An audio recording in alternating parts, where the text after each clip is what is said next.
in like every section of your song is sometimes the best decision. So as far as, especially if it's something where you're trying to drive that point home, it's sometimes a very effective technique. But repetition in general, repetition of vocal melodies, repetition of just in the structure of the song, like repeating the structure, repeating the way everything's sung, repeating certain aspects of the lyrics even. A common technique that I'll use when I'm writing a second verse is I'll take a look at the first verse and I'll say, is it possible for me to just like take the first verse and maybe swap a couple words out? Like you could literally sometimes take your first verse and use it as a template and kind of work backwards. And that sometimes works a lot. It's just like, yeah, so in that way, it's like if you're approaching it from that perspective, you're almost like you're giving them like a very familiar thing, but then you're making it different so that it's obviously not going to be the same verse, but sometimes you'll write songs where you literally just write 3 or 4 hooks and you repeat them over. You don't even make new lyrics the second time around.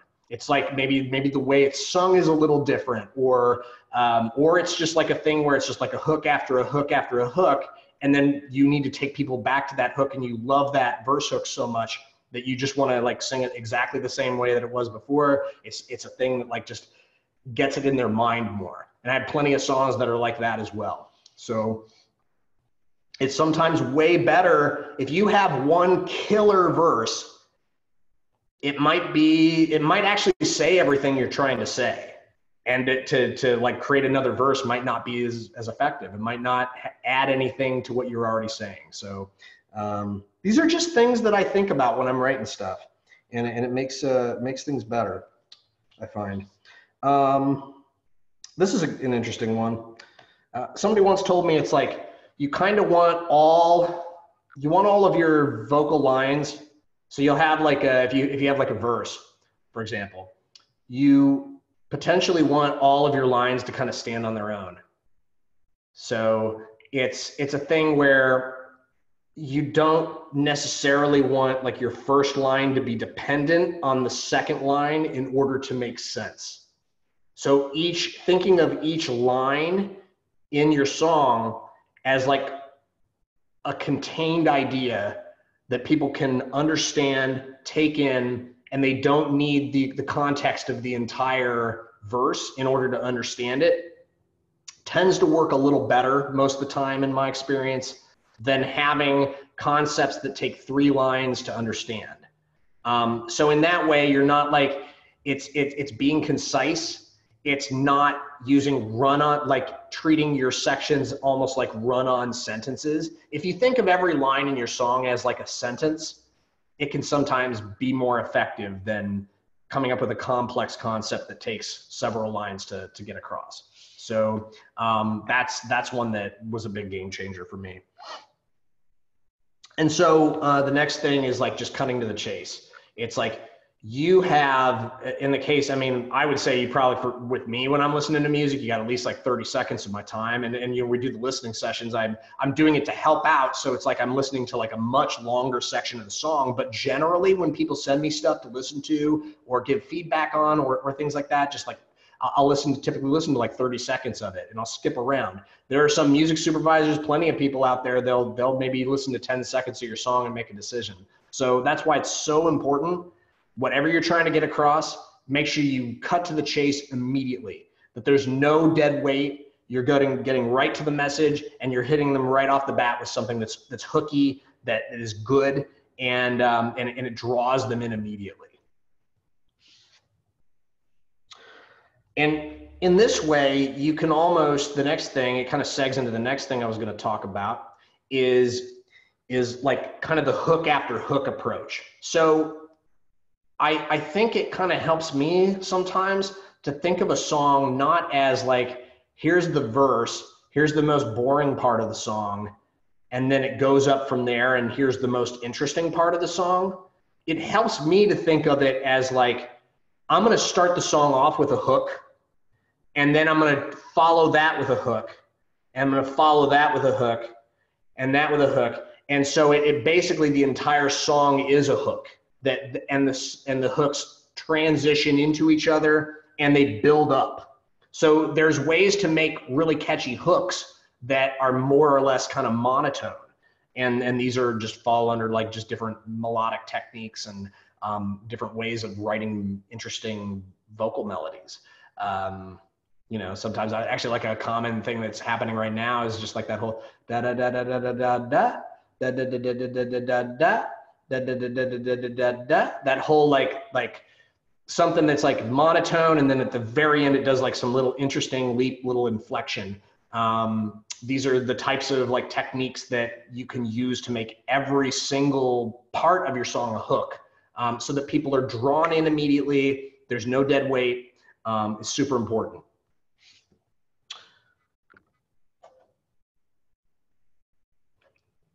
I mean, the song refs for every hook after hook method, just listen to like the top hits on Spotify. I mean, that's really all there is to it. It's just listen to the best of the best stuff out there right now. Most of the stuff I'm talking about applies to all that. So hook after hook after hook, that's like pop, modern pop, top 40 songwriting, which is so relevant to modern day licensing. You know, you might hesitate to say, well, you know, that's not really music for licensing. It sure is, because so often they're looking for an alt for just stuff, and also these songs that are in the top 40. They're just, at one point I was like, oh, that's like cheesy stuff. It's like you don't realize like how well written the stuff is until you really start to kind of break it down. And then you start to realize, oh wait, if I start incorporating this stuff into my own writing, it's probably gonna be way better. And it hasn't for me. It's done for me. So you know, your experience might vary there, but I would suggest like just doing a lot of listening, because like you'll definitely hear what I'm talking about with this stuff as you continue to build like on your references, and you keep listening to modern tracks that are being released. Exactly, like Billboard stuff, but for me, I don't really like check out Billboard. I just go to like when I'm in the car and I'm bored or I want to check something else out, I'll just go to Spotify. They have like a playlist that's called Top Hits, or I'll do like the Friday new releases and play some of that. So next up, what do we got here? Oh yeah, so this is another thing that I used to do where I thought that I was being way more creative than everybody, and it really confused me as to why like my songs weren't as effective. But one of the things I was doing, and I think the reason why like you hear most stuff that's like doing well, it has like a same chord progression pretty much throughout the whole song. So not to say that that's like the case with everything. There's so many exceptions to the rule, but so many songs, so many hit songs have the exact same chord progression throughout, with maybe the exception of the bridge, which is typically considered as like a departure from the rest of the song. It's you'd be surprised how many of like the biggest hits of all time have more or less the same chord progression. And then once you start writing from that perspective and you realize that like the reason why these chord progressions are so popular and they're used again and again and again is because people like them. They like that there's something satisfying to the way in which these chords resolve. And it's like, I'll share with the group. I've got a document that I use sometimes to like, if I'm looking for an idea for a chord progression, I'll just like pull one from, or I'll play around with some different ones from ones that I know are just like being used all the time. So kind of classic ones. So if you start using those, I'm sure that it will help your writing, because these are like the reason why they're the most commonly used progressions is because they work. There's something that people like about them. So, oh yeah. It's like, and I've seen these too. It's like, you know, there's actually a guy who goes around to like college campuses. I don't know if he's really on the road anymore, but I saw a video like 10 years ago where he was basically like playing like 20 or 30 different songs using the exact same chord progression. And you realize like, you're not reinventing the wheel, but the thing is, like, all those songs are catchy and great in their own way, but they don't need an interesting chord progression in order to be effective. The top line is way more important than the chord progression. So let's see what's next.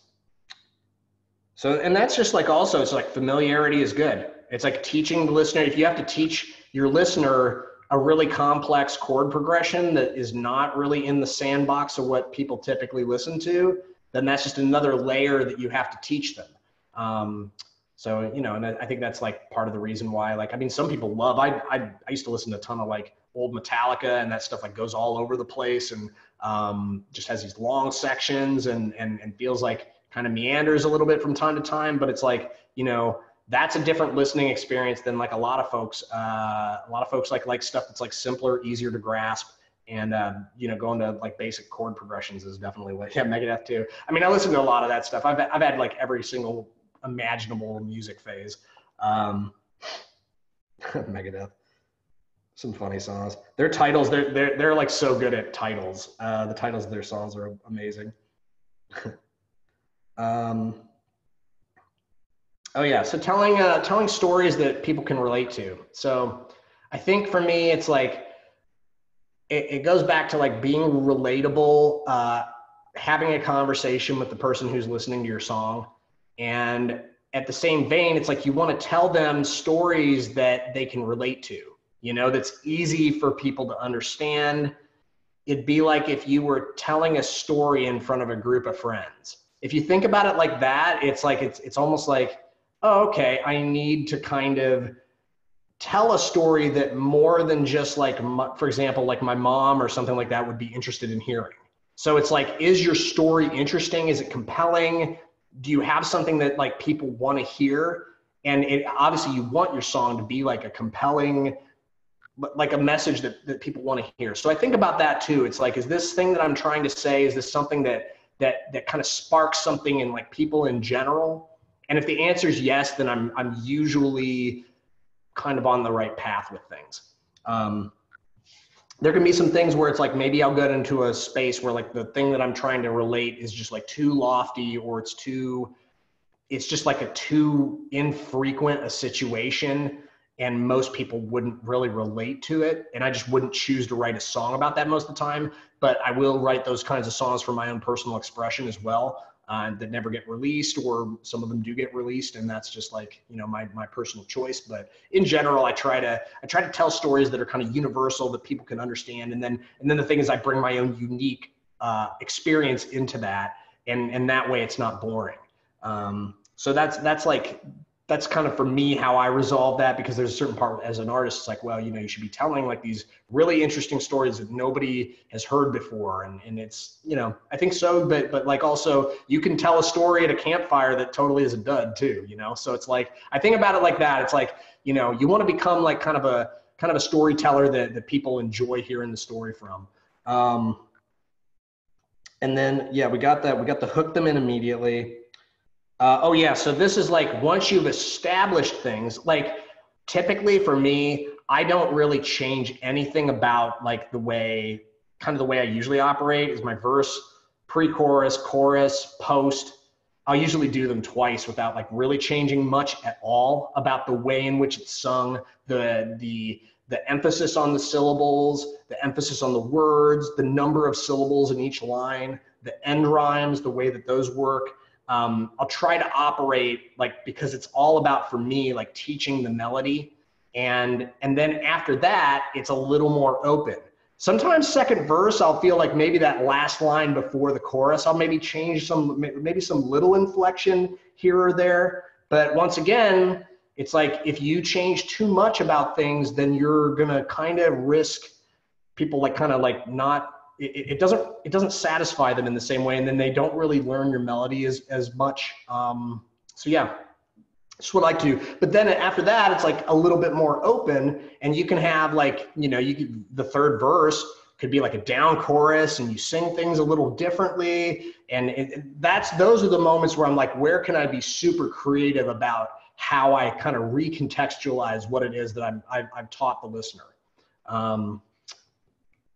Yeah, so that's what I say is like, you know, hold off on like those major changes to your melody, because your melody, you got to trust your melody. It's good. They're going to want to hear it at least twice before you switch it up too much on them. The next thing, what's next? Yeah. So this is another concept is like kind of the mountain approach to vocal top lining. And when I'm saying like mountain, it's like people like resolving things that resolve. So what you want to do a lot of the time is when you're writing a vocal melody, it'll maybe go up and then it'll come back down. Like what's the center that you're kind of dancing around? If you just go up and you stay up, that's kind of like you're building up into a chorus and you stay up high up for the chorus. That's like an approach. But like for like just general top lining, I'll just find myself like kind of dancing around like a certain note. Maybe it's in the chord. Usually it's in the chord. And then I'll just like kind of like if I go up a little bit, I'll come back down. And it's just like you're riding a wave. It's like the mountain approach to things. Ultimately, the rise and fall of the vocal melody comes back to like the bass line that you've set. So in that way, everybody's kind of taking a mountain journey with you, and then you bring them back down melodically. You bring them back down as far as the production goes. You bring them back down in terms of like you've given them like the big message that you're trying to deliver, and then you bring it back down. So this is just an extension of that approach to like dynamic songwriting, dynamic production.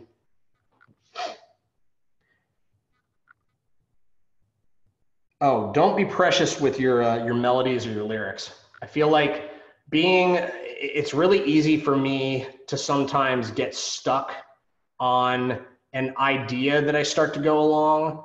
Like I might write 3/4 of a pre-chorus and I'm stuck on the very last line of the pre-chorus.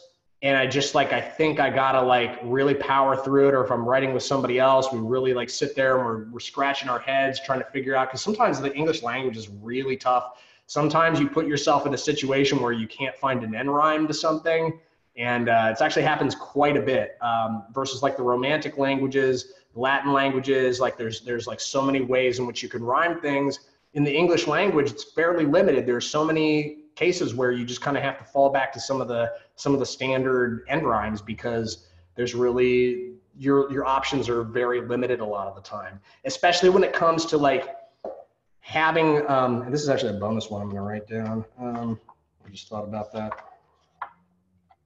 is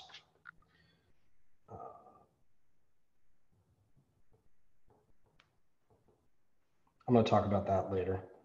Because I feel like that's a really, really important one.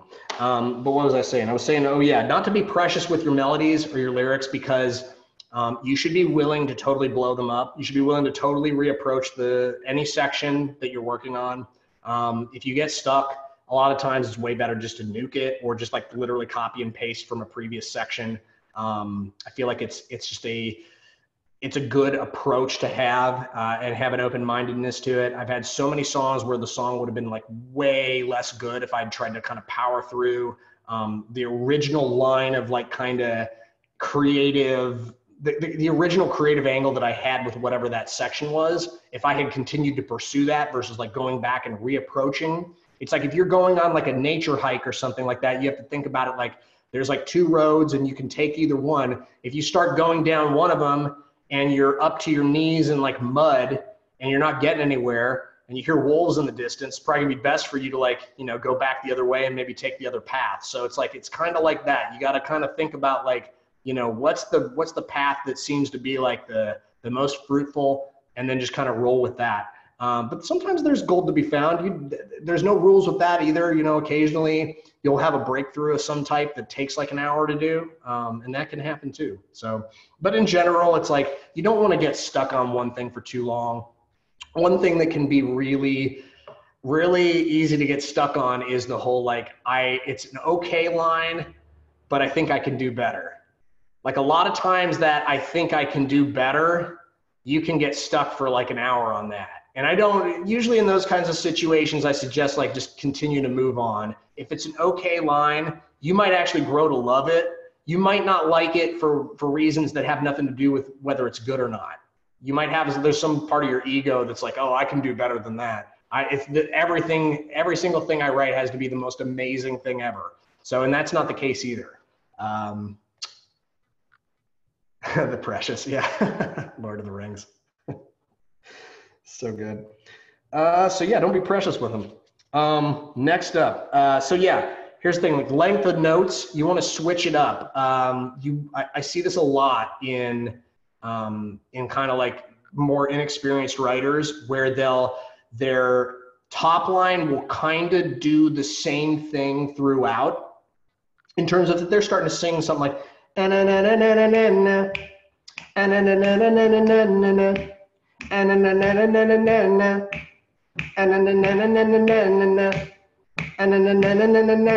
imagine if you heard that for like 2 minutes straight, you would probably want to pull your hair out. You know, it's just like too much of one thing it gets boring is what happens with it. So what you want to do is you want to switch it up. Like every 4 bars, you want to look for like kind of minor changes. This applies to production as well, but it's like every 4 bars, you kind of want to look for some type of shift, whether it's like the way you're singing or maybe something in the production. And then every 8 bars, you want to really kind of switch things up big time. Like whether that's like has to do with like the notes you're singing going up, taking a leap, or whether it has to do with like just the length of the notes. So what I'm talking about here is like just kind of the length of the notes. A lot of times, a lot of the stuff that's right now really popular, there's like very rhythmic stuff that's happening, a lot of urban influence, and that's great, and you can be really creative with it. But if you don't balance that with some type of, you see so many times where it's like they'll balance like a rapper with like somebody who's like a top line kind of belts something out, longer held out notes. And the reason that's so effective is there's like a really good contrast between those two things and it doesn't get boring. So yeah, it's like it's a technique that really works.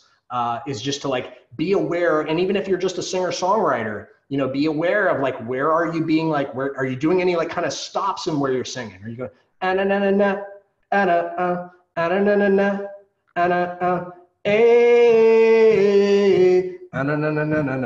mean, it's like so you're switching it up a little bit. You're doing like some starts and stops. You're like maybe holding some stuff out longer. These are the types of things that make vocal melodies interesting. So switch it up. Next thing is like it's a call and response is such, we love campfires. We love going to the bar and singing songs with each other. You know, it's just like part of singing karaoke, singing songs together in the car. It's just like, it's call and response. It's like such a satisfying thing for the human condition, I think. Like it's just like part of it's really such a part of the human experience with music. So incorporating kind of call and response techniques in your songwriting can be really good. Like I wrote a top line not too long ago, something like, give, cause I got a lot of love and give, more than enough to give. It feels so good, like it should. It comes back around, give. So like the call and response is the give, and then there's like a little da da da da da da give, da da da da da. It's this call and response technique that it gives the track, like the top line, kind of this playful, kind of fun bounce. That's just one version of like a call and response type of vocal, but there's ones that are like more anthemic. There's like, there's different types of ways in which you can incorporate this into you can do like row, row, row your boat kind of stuff in your production sometimes that can be cool. It feels like, oh, oh, oh, oh. So that second little thing, you might treat differently. It might have like gang vocals doing that instead of like the first one's just like the lead vocalist singing it. These types of things are like, it's just a great technique. I use it all the time. Next up, refer to a rhyming dictionary. You gotta use one. You have to, because like, I don't know anybody who, I mean, my mom knew every single 2-letter word, but she was not a songwriter. I don't know too many people. She was a hell of a Scrabble player, but it's like, I don't remember every single word in the English language. And also you can there's one, Rhyme Zone's great. You know, you can literally just type in like for off rhymes and it'll show you the percentages of like match in terms of like the phonetic feel of it. Even like a little bit of like complex phrases sometimes you can type in there and it works. It's great. It's great. So definitely use, yeah, I mean, there's all kinds of software that's out there. I've heard of Master Writer. I've never used it, but get I've actually got a rhyming dictionary, like an old school one. It's not an arm's reach, but I've got one that's literally like published in the 40s, and it's like, it's crazy. You have to kind of like look not based on like the actual spelling of the word, but like the phonetic of it. It's like hard to find words sometimes, but I find some cool stuff in there sometimes. I can't remember the name of it, but get a rhyming dictionary. These things are really helpful. It's a helpful tool. End rhymes are so important. Internal rhymes are so important sometimes. So you gotta like get creative and exhaust every resource that you can for this sometimes. Don't try to rack your brain when you don't need to. Work smarter, not harder, right? So next thing is making moments with your songs. So moments, you're trying to make memorable moments in your songs all the time. It's like, it's maybe the most important thing about writing hooks. Let me get my little balance thing here. Hopefully this doesn't cause the, I'm a little taller. Hopefully it doesn't make it do the whole out of focus thing. So you're making moments with your, you know what, I think that's gonna be distracting for people. So I'm just looking at myself, I'm like, oh, that's annoying. Yeah, making moments it's all about, like, songs are about memorable moments. There's so many times where it's like, thunderbolts of lightning, very, very frightening, Galileo. It's like these moments, like, you want to have, granted, we're not all going to write Bohemian Rhapsody, like, if we only could, right? But we're going to be setting up our own moments, our own hooks, and giving people things that they can remember is like really like a big challenge of a songwriter. So whether your song is about giving or it's about, like, you know, female empowerment or whatever it is, it's like it's got to have like kind of its own signatures. Now these signatures could be like a catchphrase that's like, it's either the title of the song, or it could be like something that's like just a really cool like background hook.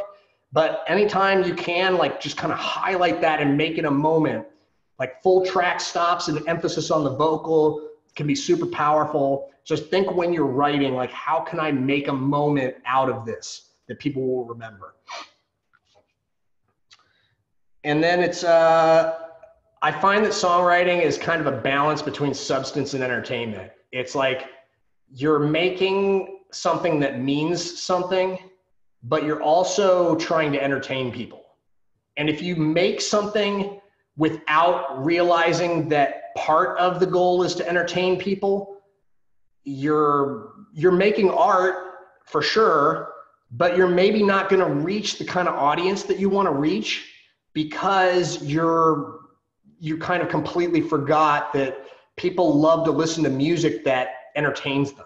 So not to say that your song that's like sad should entertain people necessarily, but it kind of does need to entertain people. I mean, I know, like, you know, even that, like, Avril Lavigne, that old Avril Lavigne, like, why you gotta go and make things so complicated? It's like, that's a song that's like not a happy song, but it's so hooky and so memorable. Like, the melodies in that song are amazing. That whole album is just hook after hook. So it's like, you're gonna be like, you gotta balance the entertainment. There's an entertainment to sadness as well. Like the videos that like Ruel, like all that stuff, there's like really cool dark videos.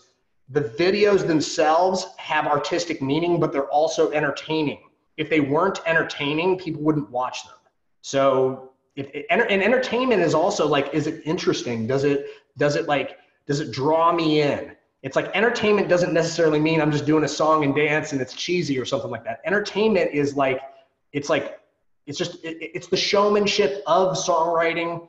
You can't forget that it's there. And that goes, it also speaks to kind of like the fact that listeners are, you have to like meet the kind of where the listeners are coming from.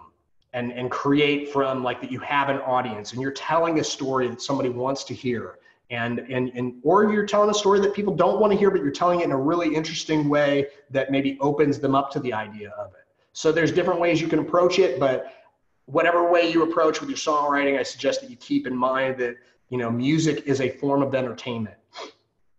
And almost all the media, I would argue, like most of the media that music is synced to is entertainment. So got to keep that in mind as well. They're kind of locked in that way as well.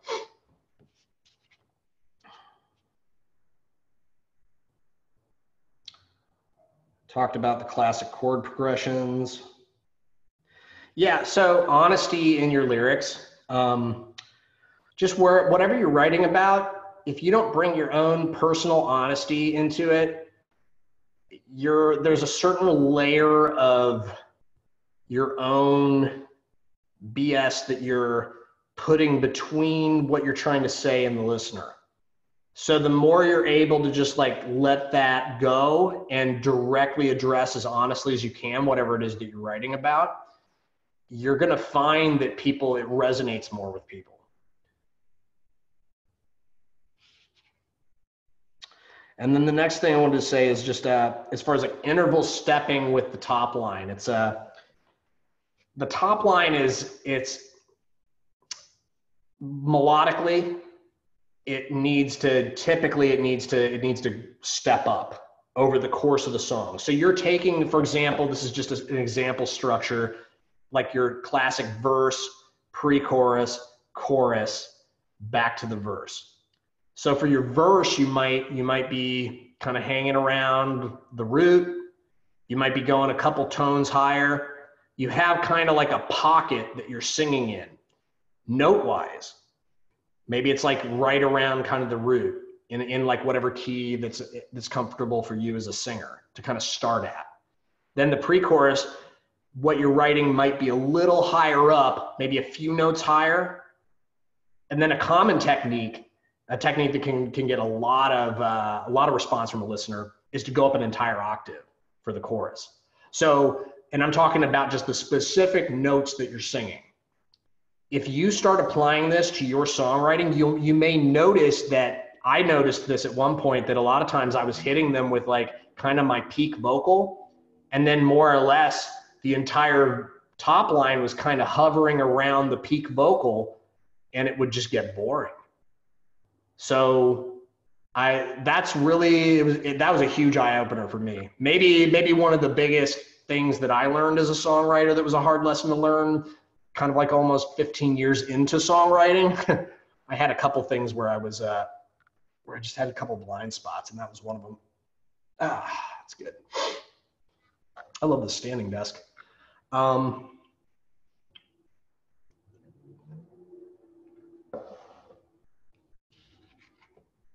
Yeah, sure. You know, key change is kind of cool. Key change can kind of sound cheesy though, so you got to be a little careful with that. Yeah, some of my favorite key changes are the ones that you don't expect. Like, what's that Creedence song? Do, looking out my back door. That one's got one of the coolest key changes I've ever heard in my whole life.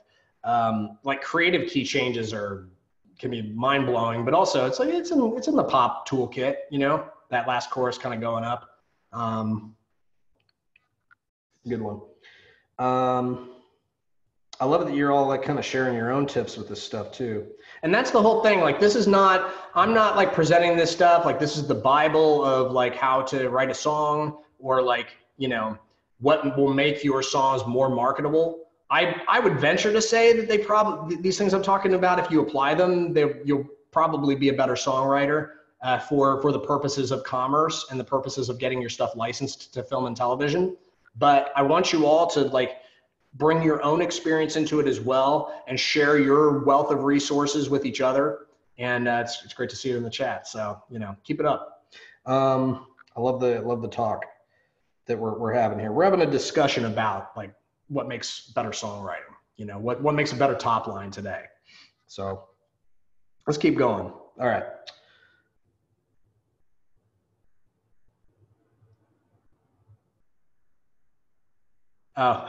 Yeah. Biggest lesson. Well, I mean, it's like there are many lessons that I learned over the years, but like one of the huge ones was like not having your vocal melodies step up, like kind of hitting them with a peak too much, or just like kind of meandering a little bit too much when it needs to like really pop at some point.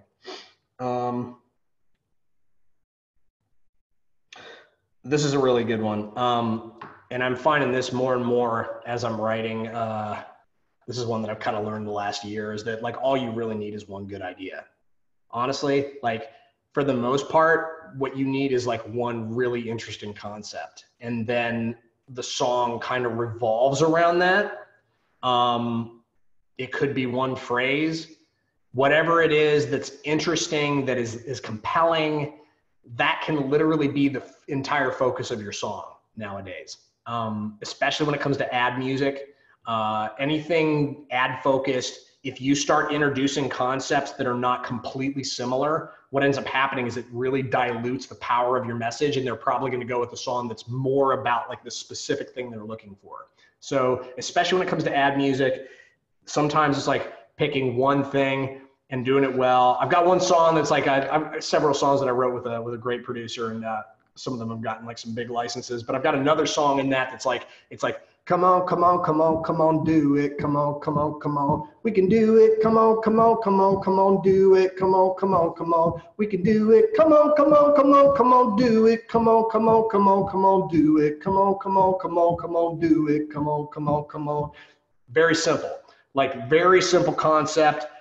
It's just like, we can do it. Come on, let's do it. So that's an entire hook. It's the entire song revolves around it. It's just one concept. So, you know, I feel like the simplicity of the message, all you need is one good idea. A lot of the time. So this is another one that's interesting to think about. And I think about this a lot as I'm writing stuff. Where is my emphasis when I'm singing something? What are the words that are emphasized in the phrase? So if you have a phrase like life is good, for example, just like an example of it, you could sing like, life is good. Or you could sing, life is good. I would probably argue that the one that emphasizes good versus is a little better, because is doesn't really mean anything on its own.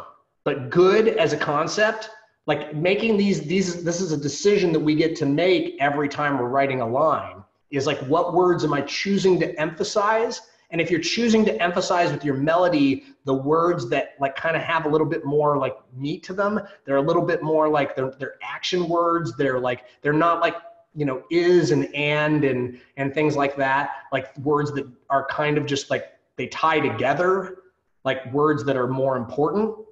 But like the emphasis on certain words is really important. And it's something that I think that any songwriter should think about doing. They should start to like kind of have some awareness around it, because it really changed it for me. When I started realizing, I was like, oh yeah, I was like putting way too much emphasis on like the end of a line that was like kind of a run-on sentence into the next thing.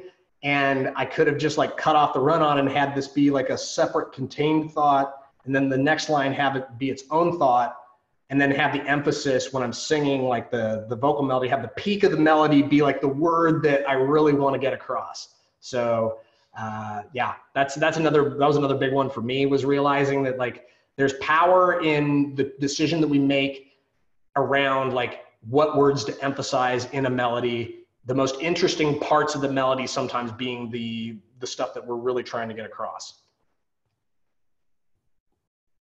Cliches. So let's see, how are we doing? Not too bad. We got another like 3 cards. I think this will probably take another like 15 minutes. So thanks for bearing with me. I'm just like throwing a bunch of stuff at you, but hopefully this is helpful. This is just like literally my experience with songwriting and top line writing. It's something that I have been doing for, that's like 22 years now, at least 23. I think I actually picked up a guitar when I was 18 years old. So that was like 24 years ago. Yeah. But it took me a long time to get to a place where I could write a decent song. Like, honestly, like I don't think I really wrote a good song until like 4 or 5 years ago. It took me like my entire life to figure it out. And I'm still like learning every day. Like as I'm talking through this, I'm like realizing like little angles. I'm like, oh yeah, I kind of forgot about that trick, and I'll try to remember that a little bit more next time I write. Or I'm always kind of on the lookout for like techniques and things like that. I'm always on the lookout. Never stop learning. So next thing, oh yeah, cliches. So cliches are kind of, in a way, they're kind of a necessity in writing, in that cliches are familiar. So in a way, cliches are really good. the problem with a cliche, especially if you use a bunch of them, is because, like, for example, and I think I may have said this on another call, maybe the last lesson or some other type of call. I can't remember what it was, like, but I know it was on one of these calls. But it's like, for example, the words like "I love you," like the words "I love you" are not used in like songwriting so much. It's just not a very popular phrase, but it's like one of the most powerful things you can say to another human being. Why is that? That not every single song that's about love says "I love you" in it. The reason why is because that has been used so many times in pop culture over the years, not just music, but in every imaginable connotation and context from media. It's lost the emotional power behind it. So when you see something on media or you hear it, it does not feel, it doesn't pull at your heartstrings the same way it does. Like, you know, if you're just standing there with another human being and relating that. So it's interesting, right? But the thing is about cliches, you can always find a way to like kind of turn a cliche and make it a little fresh. So I'm always looking to do that. Like Ingrid Michaelson is like a great example of somebody who, her stuff is just so relatable. It's so conversational. Some of the stuff she says sounds very cliche, but the way in which the context through which she conveys the cliches is like, it makes it like really good. So you want to have like kind of a balance between like what's familiar and it's like you can use cliches. Sometimes it's good to like end with a cliche. You'll have like a couple of concepts that are a little lofty, they're a little, and then you ground it back down with a cliche or something like that. So you can use cliches sometimes. I use them probably every song I write. Sometimes it's hard to say exactly the thing that you're trying to say in a creative way. In those cases, it's better to use a cliche. But if your whole song is like kind of full of them, that's the problem. A lot of times with like more inexperienced songwriters, is you get like, it's like one cliche after another cliche after another cliche. And then by the time like the second or third cliche in a row comes in, the listener is already tuned out because like they're used to here's the thing that kind of sucks about it, but it's good because like it forces us to like really up our game, is like the music that's out there, it's all fresh. Like some of it is, yeah, some of it's not as fresh, but you know, they're used to hearing songs that are well written on the radio, on TV shows, and songs that have like interesting twists on things that are familiar. I'd argue most of the best songs out there, they take like something that's like familiar and have a unique spin on it. So, you know, just thought on cliches, just watch out for them. Watch out for them in your writing. You don't want to like follow up a cliche with another cliche. I mean, I really try not to use cliches at all if I can avoid it, but sometimes there's no better way to say it. So you just kind of have to use it. Or it's a way of like, once again, like it's a conversation you're having with the listener, and it's a way to kind of bring them back to something that's familiar to them. So next up, and I talked about this before, but it's like, I feel like it bears repeating, space in your song, and the way your top line breathes is really important. So top lines need to have a relationship to the track. They can't like completely dominate the entire song. I've heard so many songs, most of them not the best written songs, where it's just like a nonstop, almost, it's just like the vocal is constantly going and it gives the listener no time to, first, the number one thing is like to actually like have like individual ideas and separate the ideas out. It's as if you were like trying to explain like nuclear physics to somebody, but you just kept rambling on and on and on, and you never gave them the chance to even digest the first concept, which might be, in some cases, especially with a complex song, it might be a little hard for them to like take in the first line even. In that case, like the more complex you're being, I would say like the more space you need between your ideas and your concepts, your lines, so that people can understand and kind of digest it. And then there's like also an emotional component to it as well. It's like when you're experiencing a top line, you're experiencing a line, you have to have the time to understand it, and then also to kind of process it in the context of everything. And that's why it's so important that you don't like overcrowd the song with the top line. There needs to be a relationship between, and sure, there's going to be plenty of times where the top line is super busy, but it's done more as like an effect, and it's done like temporarily, not like the entire song. There's exceptions to the rule, like it's the end of the world as we know it for the most part. But even that song has like these, these long breaks. It's the end of the world as we know it, that break up. Like, it's a long song, an old song from a long time ago. But that's just one example of like a song that like there's parts of that song where it's like kind of like almost like a verbal assault towards you, and you can't really understand what's being said. But then there's like contrast. So I think like nowadays, like those types of songs there's probably fewer of those, and it's more like a deliberate relaying of the information that you're trying to get across in like a cool, creative way is typically like what people are used to hearing for the most part.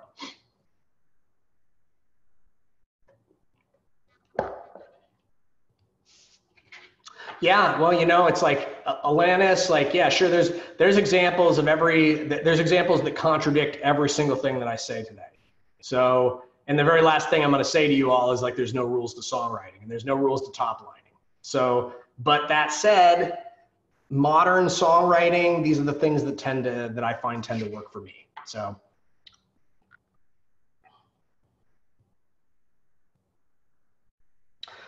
yeah, I want to talk about a couple things like here around like, well, first off, let's just talk about being succinct.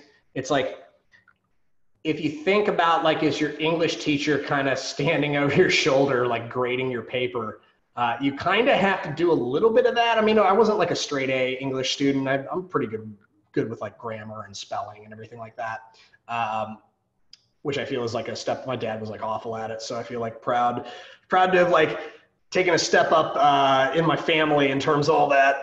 But I feel like it's important sometimes to like have that English teacher over your shoulder. Like, does your sentence make sense? Is it a complete sentence? Sometimes that doesn't matter, but sometimes it matters, like run-ons or something that's like in songwriting, they just don't work for the most part. There's going to be some examples where that's not the case, but and you have like a long passage, but I think it's like, are you being succinct? Are you getting to the point? Is the grammar that you're using mostly sound? Spelling, it doesn't really matter so much, but that's all I'm saying is like, does your, like in a context make sense? Are these like sentences that they logically make sense? But sometimes these things are more important. I'm okay at spelling. I know some people where that's a little more of a challenge. So, for anybody out there who's like that, it's just like pay a little bit more attention to that. So you're not like, people aren't like kind of scratching their heads about like the way you might kind of relate something. Cause it's in a way like the rules of English language are the rules in which we kind of converse. So if you're breaking those kinds of rules, then that might be one thing that just kind of derails things a little bit. So something worth looking at. Well, I would argue the thing is that's interesting about like urban stuff. It's like there's grammar with that too. I don't think that means you just throw out all the rules of the English language just because it's more slang. I would argue that like if it's not done in kind of the sandbox of what's expected in the genre, you're going to stick out like a sore thumb just as badly as you would stick out like a sore thumb if you wrote like a sentence on an English paper that just doesn't make sense. So there's rules even in like things where there's tons of slang, I would argue. I don't think there's too many songs where it's just completely nonsensical, even if it's in like a different genre. So I think that it's just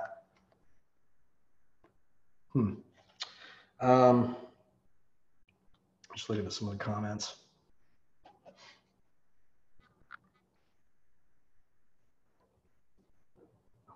Well, I think that's what what I'm getting at is like, it's totally cool to break the rules, and I break the rules almost every time I write something, but I'm breaking it intelligently. I'm breaking the rules well. I think that's like a good way to put it. I love Emphatic's thing. It's like they break known rules well. I think that's a good way to describe my attitude towards like towards breaking the rules, is breaking the rules intelligently. with purpose. I think if you break the rules just so you can break the rules, it's not necessarily going to make the song better, you know? Just going to make a little note here.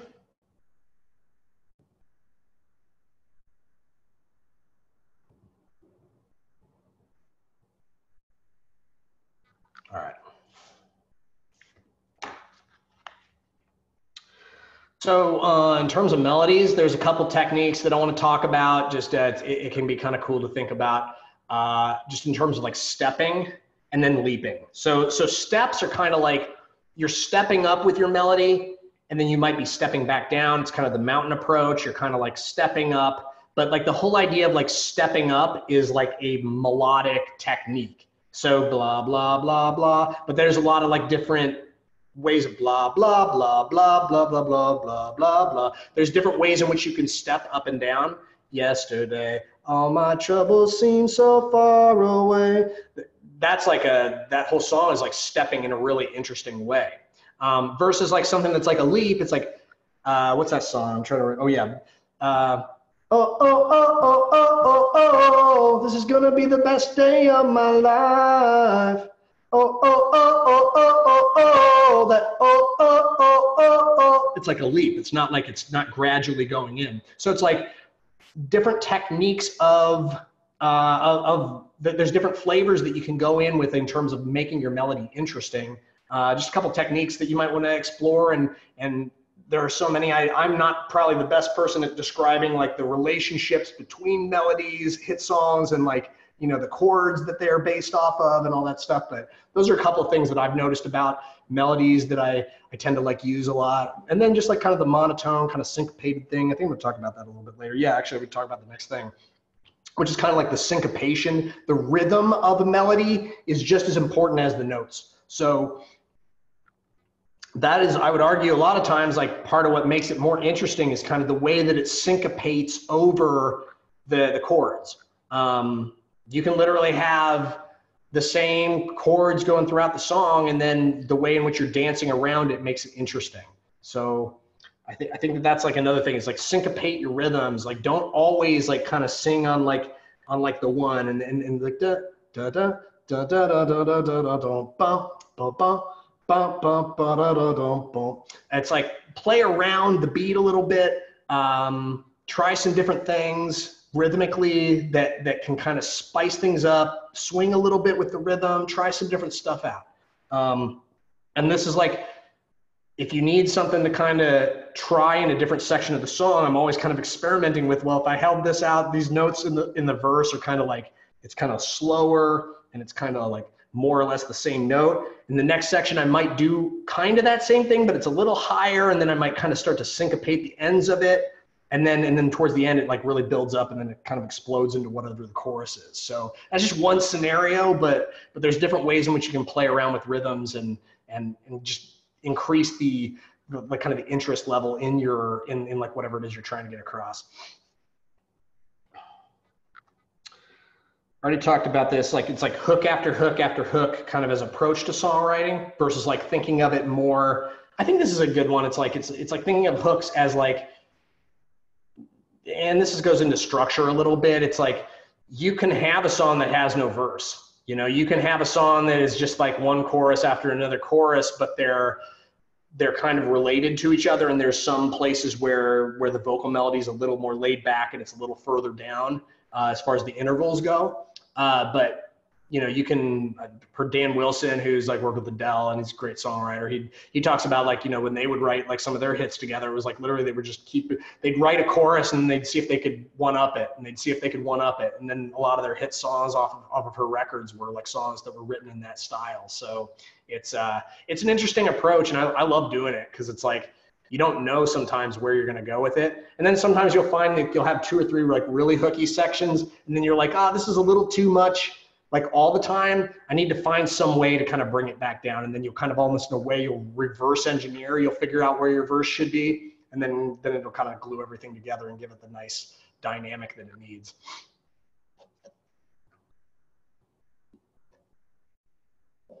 How do I define a hook? I mean, a hook is just like it's a motif. It's like a melody. It can be like a scatting. I mean, a hook can be a lot of different things. There's instrumental hooks, there's vocal hooks. It's something that's catchy, I think, is like the way that I would describe a hook. It's something that draws people's attention. It's like, it's something interesting that people want to hear again. It's kind of like the basis of like kind of hit songwriting is you got to have like stuff that's catchy in your song. And I don't know, like it's really hard to define what catchy is, you know, because catchy, it's either catchy or it's not in my experience. So I don't really know that there's a definition of what something that's catchy is. It just is catchy. And for whatever reason, a lot of times it has to do with either the melody being interesting or what you're saying is really cool or interesting, or just a combination of those two things. And if it's an instrumental thing, it's like maybe the melody is really cool of whatever instrumental part that's a hook of the song. So hooks are actually like a section of the song. And even in like a lot of recording studios in LA, they refer to choruses as hooks. They don't even use the word chorus. They just say hook. It's like a section of the song, but a hook can also be like a part of the actual track itself. So an instrumental hook, a vocal hook. So it has like a couple of different meanings too, even in the music world. I feel like this is an important one. When I was in college, I took pretty much every single creative writing course that I could, and I loved it. And I was a straight A creative writing student, and there was one teacher in the 4 years of college that I took creative writing courses that gave me a B. And I was so mad.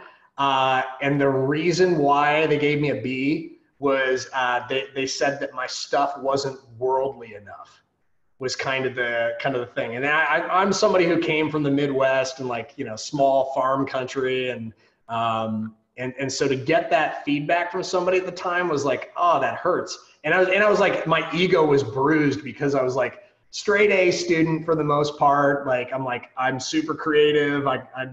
How dare you give me this B? What's this all about? So, but now as somebody like 24 years later, I look back at that situation, I kind of laugh, like, because there was something to it. I think the reason why sometimes things hurt a little bit is because there's like truth to them. So it's like, I think there were experiences that I hadn't had in the world and with life.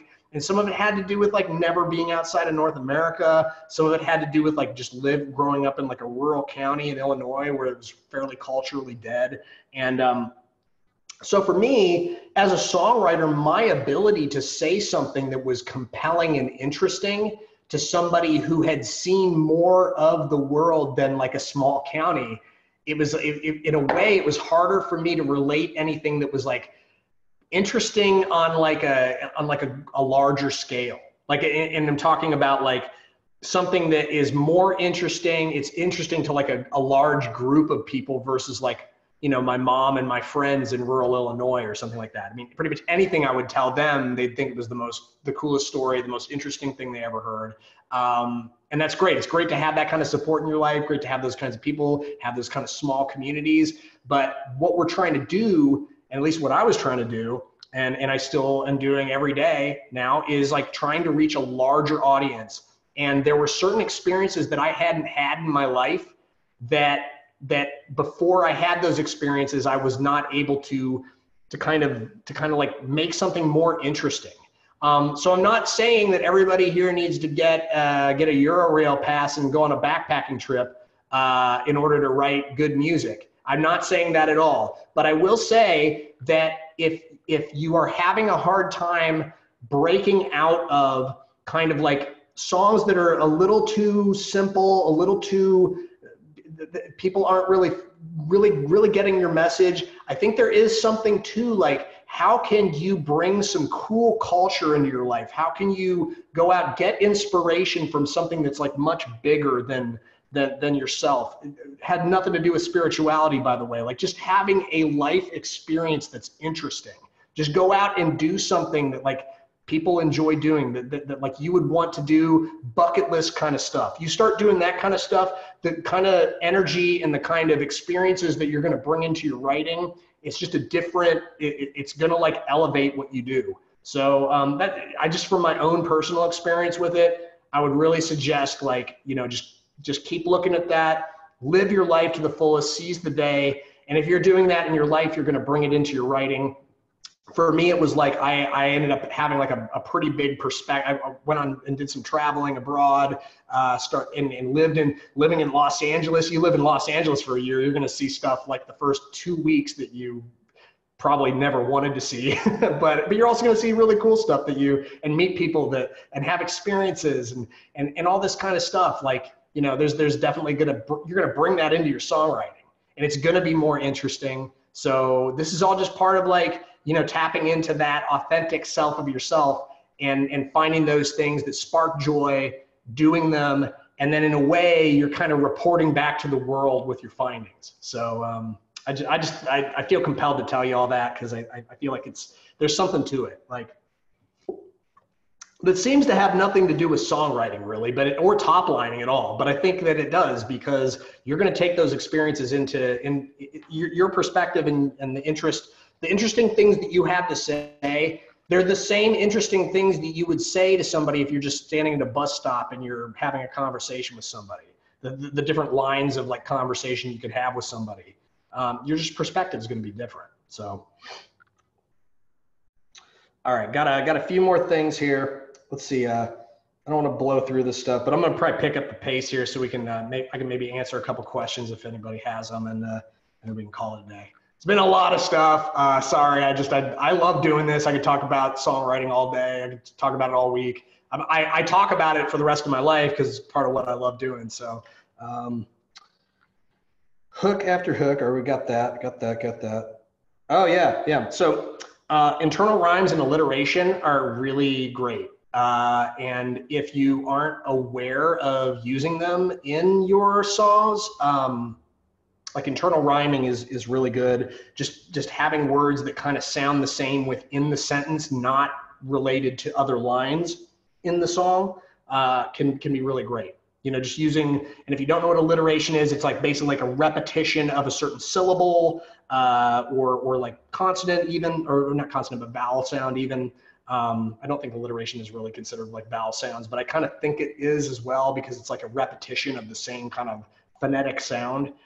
There's probably a word for vowel repetition in a line, but I'm always kind of aware of that. I have a poetry background, and it's part of like what I get to bring to the table, but I think anybody can start to do that.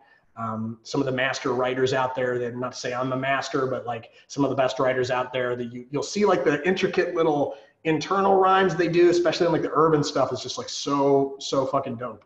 Excuse my language. It's like, whoa, that line is just like, it's like on fire. Like just some of the interesting like phonetic combinations internally in the line. It makes every single line dense and interesting, and it not unlike like a Shakespeare play, you know? There's so many, now granted, like most songs these days don't have like the actual depth that a Shakespeare play has line by line. But I would argue that there is like complexity that is way under, that goes way below the skin surface when it comes to these things. And especially in like the world where it's like, it's all about like interesting sounds and combinations of words, and maybe not necessarily the meaning is as important as the vibe and kind of how it all like rhymes and kind of connects together in an interesting way and kind of flows. So I think it's I think it's just something that's worth like thinking about when you're writing stuff. Where can I put like interesting internal rhyming into things? And you'll start, like I did, like I just started practicing doing it. And then I think I did a lot of that practicing when I was in college writing poems, but you could probably do that as an adult just by like starting to pay some attention to it. And listen to a lot of rap music would probably help you with that too. All right, last card. Does it sing well? Like this is, I would say, a very important thing. You can have a line that's like really cool, but it doesn't sing well. And what that does is it kind of works counter to like the overall goal of the song, which is to to entertain, to deliver meaning, and to also, it has to have like emotionally be right, and the vocal is just so important to the success of a song that if I will sometimes completely rephrase something that I'm trying to say, or say something completely different because the way it's phrased does not sing well. It has too much sibilance. It has too many S's. That's another, I'm actually write that down because that's another one, too many S's. We'll talk about that too.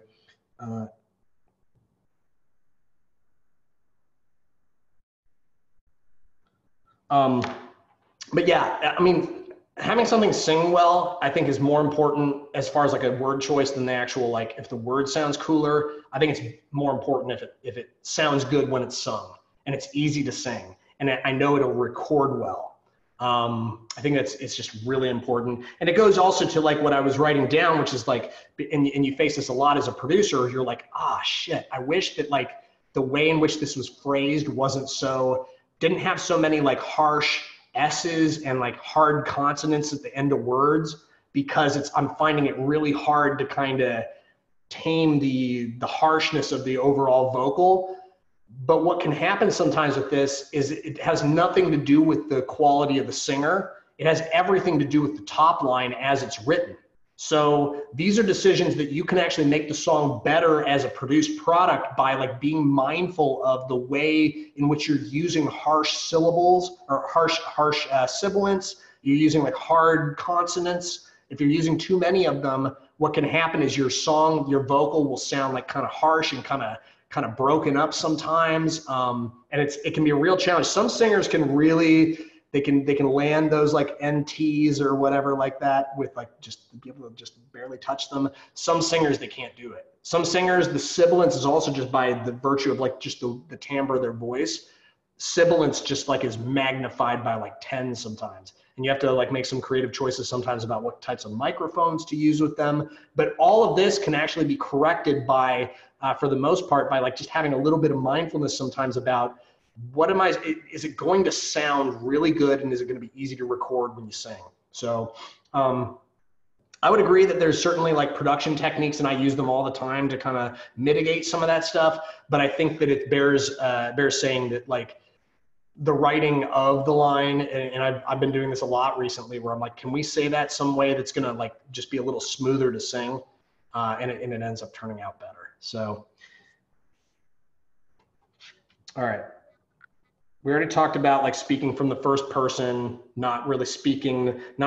I think it's also like, there are going to be some songs where it's like speaking directly to the listener, but I think overall, it's usually more effective to speak from your own experience and as if you're like having a conversation with the listener, versus like telling them this is how to live life, this is how to do this, or telling a story about somebody third person. Especially when it comes to licensing, it's just going to be very rare that you're going to have situations that those kinds of songs are that, like, especially like when we're talking about like third person situations. Maybe your track has a ton of vibe though, and it works for the scene. There's exceptions to every rule, but I try to like more or less when I'm writing a song, I try to like be direct. But that's like part of my personal style with writing, is just being direct and all that too. So like I'm sure you're gonna find your own style that works for you. But I do think it's like generally more powerful. I think most of the hit writing that you hear has like it has that like immediacy. It has that direct conversation from like this person's perspective, relating a story of some type. We already talked about hooks, how important they are. Like you're creating your own motifs in your songs. This is a good one, is like the lyrics. When you decide what your song is, a lot of times it's like whatever your title is.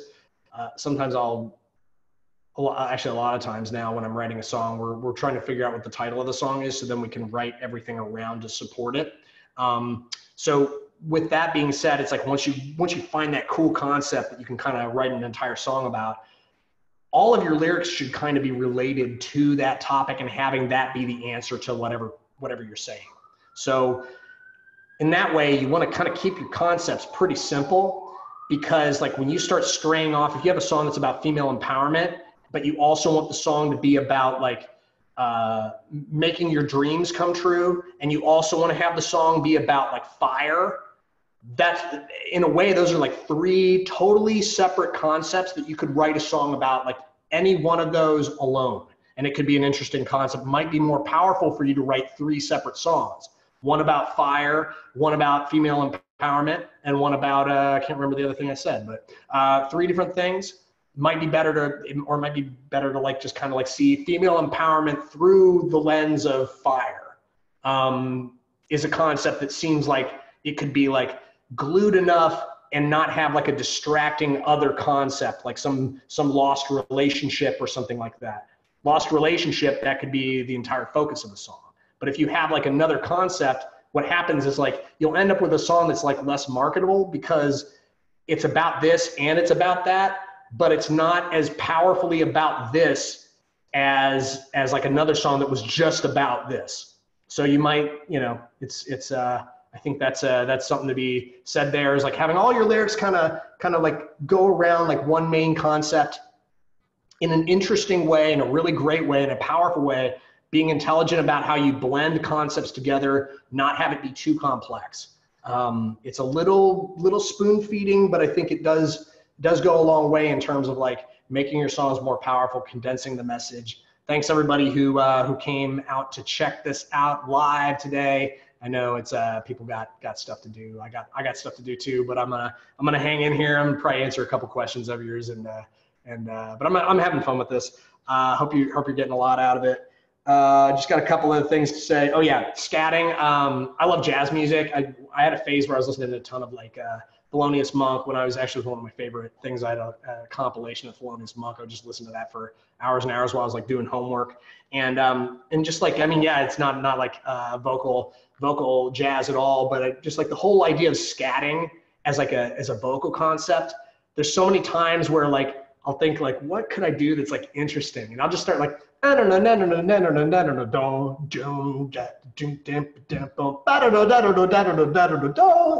you literally just start scatting, and you'll find like really interesting melodies that kind of pop out of it, and you can kind of build like a groove around, and you can kind of syncopate. It's a really powerful songwriting tool for me. So if you're a vocalist and you don't really experiment with like kind of jazzy kind of stuff, it might be cool for you to listen to some vocal jazz, especially jazz where it's like kind of bebop, like lots of like scatting kind of stuff. I think if you learn to kind of sing along to that and you kind of start doing it yourself, I think it's like improvisation is like a huge part of where the creative vocal spark comes from for me. And it's where like a lot of the songwriting ideas come from for me, in terms of like, because sometimes even when I'm like scatting, like I had the session yesterday where we wrote like 4 top lines in 2 hours. And there was a couple of the songs, I was literally just like kind of singing a melody, and just my mouth was kind of making words as I was singing it. And then she was like, oh, that kind of sounded like you were saying this and this. And it's like, so sometimes you'll also be kind of writing some words and you're not even really intending to do it, but it just kind of like the way in which you're singing, you're kind of in the spirit of it. And I find it to be like it's one of my most important tools when I'm writing. And I never thought in a million years, I was growing up in the country, listening to bluegrass music, never thought in a million years that jazz music would be so influential on me as a writer, but it certainly is. Just one of the things that I've found to be really cool and a cool tool to use and lean on. I lean on it really heavily, actually. Yeah, and I think it's like, you got to write something that you'd enjoy listening to, I think, at the end of the day. Because if you don't like your song, if you don't really love your song, if you're not willing to go to bat for your song, if you don't think your song is like really good, if you're not stoked about your song, I think it's less likely that somebody else is going to believe it. It's less likely that somebody else is going to feel the same way. That's all.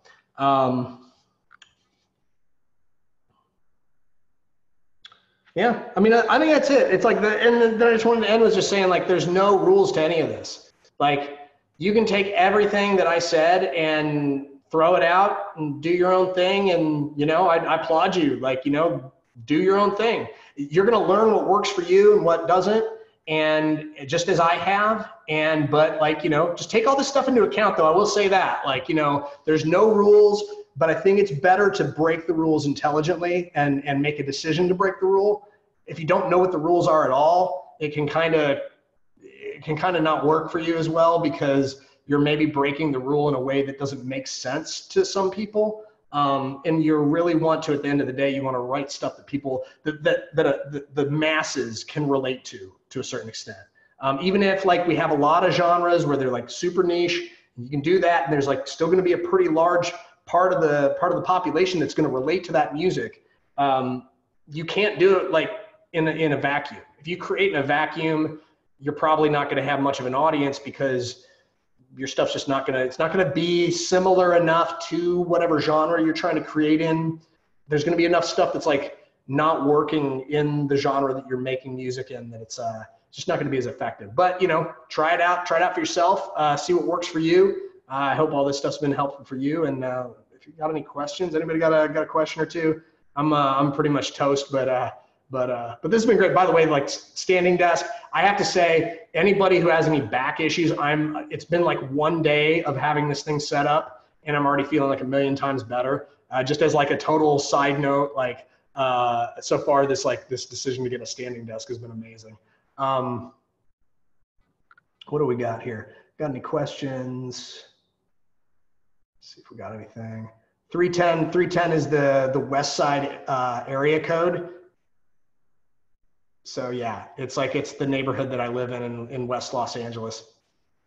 So the example of a post chorus is like, so for example, a post, basically the idea of a post is it continues the idea of the chorus. It's very similar a lot of the time, and it kind of drives home the point of the chorus. So for example, if my chorus was like, you gotta live your life, you gotta live your life, you gotta live your life the way you're supposed to, or something like that. Then it keeps going. Live your life, live your life, you gotta live your life the way you're supposed to, and then it just keeps going. Live your life.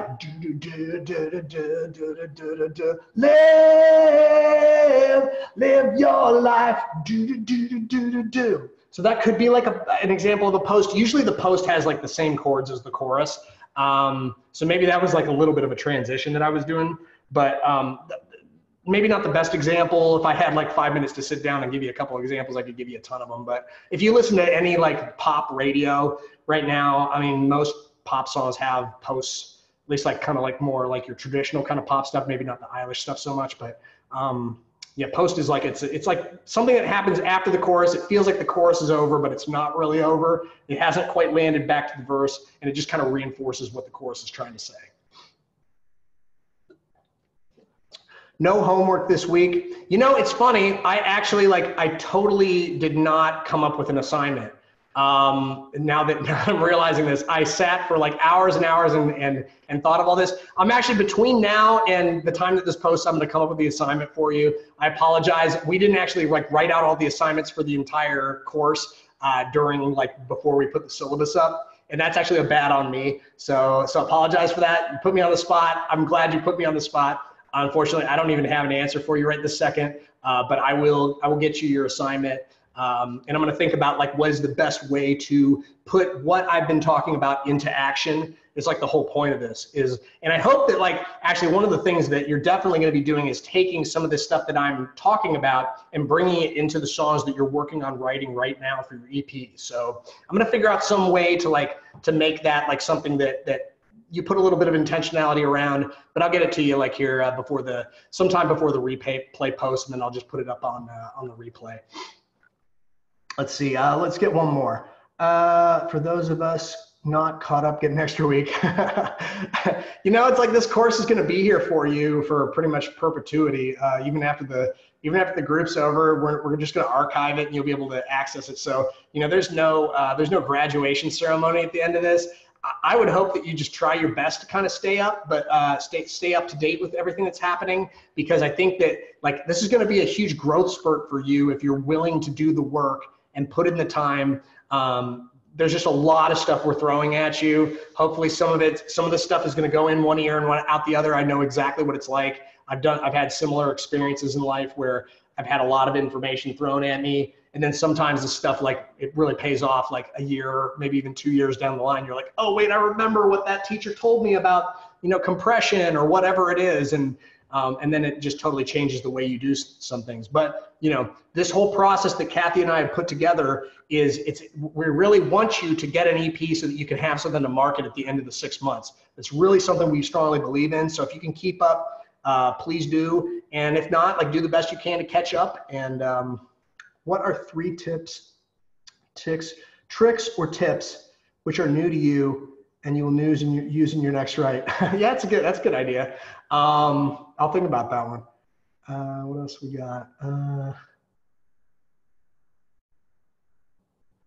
Well, I mean, I think you're all writing top lines right now. So rap lyrics, about writing rap lyrics. I mean, I don't write a ton of rap lyrics myself. So my own experience of this is pretty limited. I mean, I do have like kind of a rhythmic style of the way that I write stuff. And sometimes I write stuff that's like pretty quickly sung, you know? So I think it all boils back to like, you have to kind of, I think with rap, the flow is really like so important. So whatever you're singing, it has to be really interesting, but you can't have an interruption in the flow, I think, with things. So some of it falls back on like the strength of the vocalist. Can the vocalist actually pull off what they're trying to like sing? And because like that, I think can be like a real, like if they're trying to sing something that they can't sing fast enough and it's not in the pocket, I feel like the pocket is like probably the most important thing when it comes to like flow. And I have like, I'm not a rapper, but I have like edited rap stuff before. And it's like, I've had to make like a lot of kind of nudges to kind of get it to fit in the pocket. So the same thing can go with the top line. It's like the top line has to kind of fit like a glove in the pocket of the rhythmic pocket is what I'm talking about. I feel like that's like really an aspect that's like maybe more than some other genres. It's more important. And then also it's just like the execution. Like can the vocalist like really step up and spit it, you know? If they can't, then, you know, you might have to make a tweak or two here and there, because if it doesn't sound cool, if it sounds like they just can't pull it off technically, it might not be like phonetically something that everybody can, you know, some of the most amazing rappers, they can sing stuff that's like a tongue twister, but sing it like 20 and 30 times faster than you think it's even possible. But not everybody's like that gifted with it. So you just gotta, I think there's a blend there that you gotta figure out who's doing it, and if so, can they pull it off technically, and then just like fill out the pocket. Anything else? Let's do one more. Have you heard of any repeated just 1 or 2 chorus lines for cinematic music? I'm not sure what you mean by cinematic music. Like, you mean like something that's like repeated over and over and over again? I mean, you're putting me on the spot. I'm sure there's tons of it, but Beethoven, yeah, I'm not sure. I'm not sure the answer to that question. I'm not entirely sure what the question is 100%. But I feel like repetition is like such an important part, especially when it comes to like ads and also in like some of the cinematic stuff. It's like a lot of times like the most emotional part of a song is something that's repeated. So the thing that people want to remember. Okay, yeah, I'm not really an expert when it comes to like kind of composer type stuff. I'm not a composer. I'm a songwriter and producer. So it's not really that's not really my lane so much. And with our course, it's not really so much the lane that we really explore too much with this, like just the whole composing game and all that. But let me see, I didn't answer that question very well. So let me see if I can get one more.